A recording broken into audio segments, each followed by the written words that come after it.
Hello Legends fans, it's your boy Beaky from the Elder Scrolls Legends Central and the Untitled Game Show. I have another fun Legends community video for today. You could participate as well in the comment section below. Let's get into the game and explain what we're going to be doing today for fun.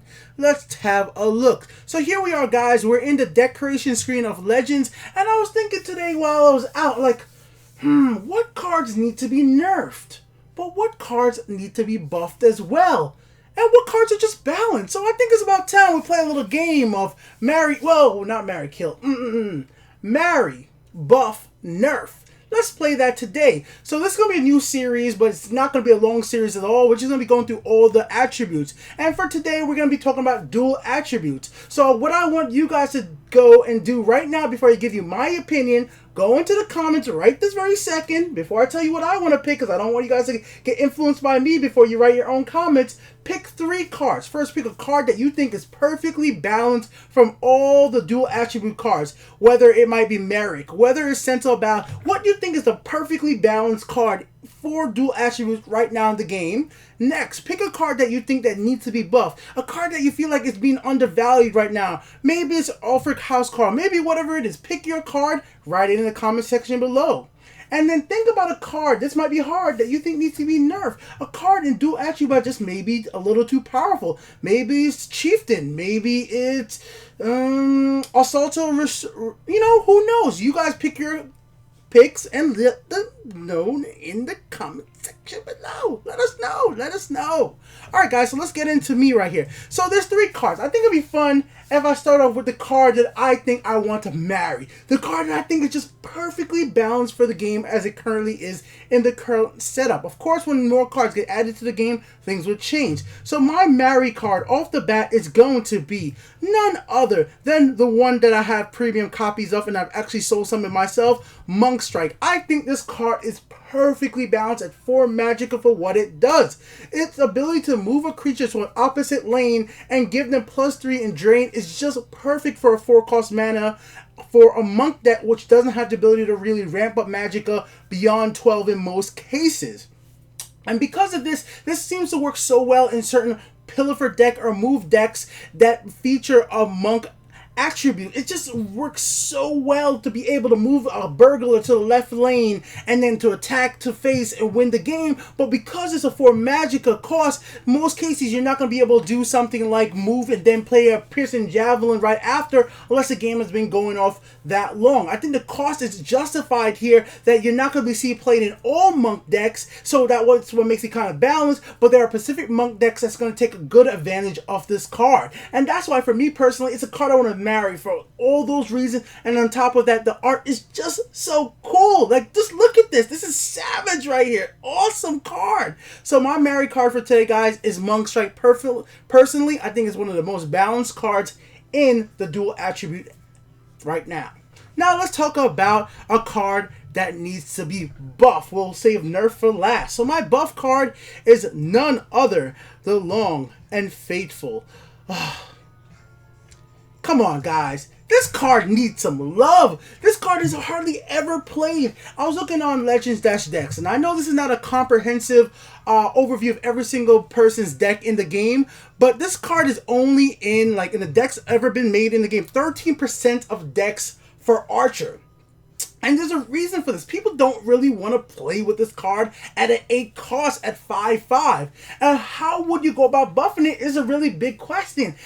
And I don't actually think it needs more damage, but I just think it needs to be cheaper cost. And actually, I only think it needs to be cheaper by 1. If you drop this down to a 7 magicka cost, it would get a lot more play. A lot more Archer decks will be able to play this in a turn 10. If they have 10 magicka, let's say, they'll be able to play this and another 3-cost creature, maybe like a nimble ally with it. And that's really useful right there. On top of that, at 7 magicka, it still could get the effect from Thieves Guild Recruit, dropping the cost down to 5. Because if you could get this down to a 5 cost from Thieves Guild Recruit, it'd be super effective. I just think at the 8 cost is a reason we don't get to see play that much. Of course, you could bump it up with more health or more attack, but I don't think that's what this card needs right now. I just think it needs to be a little bit cheaper, and then having these good recruits still being able to affect it will be really good for a card like this. I'm not saying it's going to instantly start getting played a lot because maybe a lot of people don't want to play wound-in type decks, but I do think it has its place, and I think a little bit cheaper would make this card just that much better. Alright, guys? So let's move on there and talk about the card I would like to be nerfed. And this one, again, is going into the Archer category. It is actually Archer's Gambit. Now, hear me out. I know nerfing cards are always controversial, but I'm trying to force myself to think about why I would want this card changed.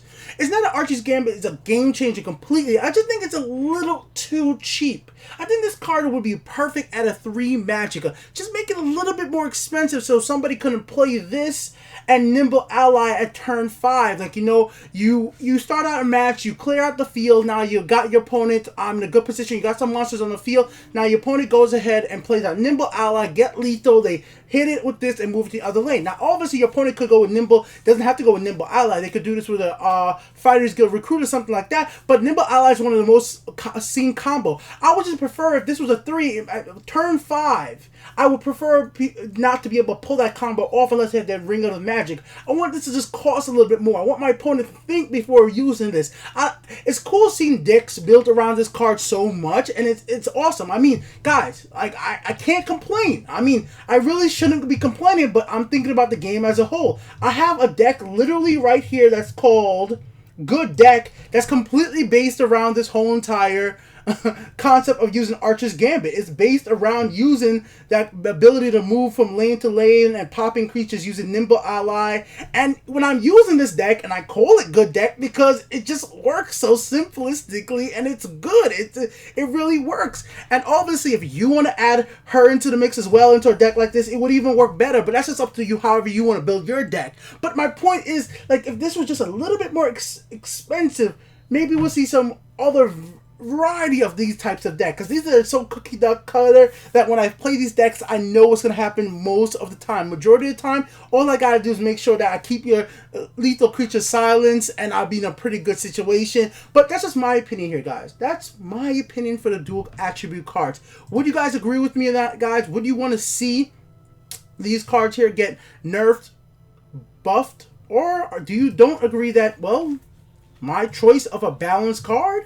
Like, I can understand some people not liking Monk Strike being a 4 Magicka, but I really do think from the games I've played, I don't want this card to be available for every type of... I don't feel like it's a card that needs to be in every single Monk deck.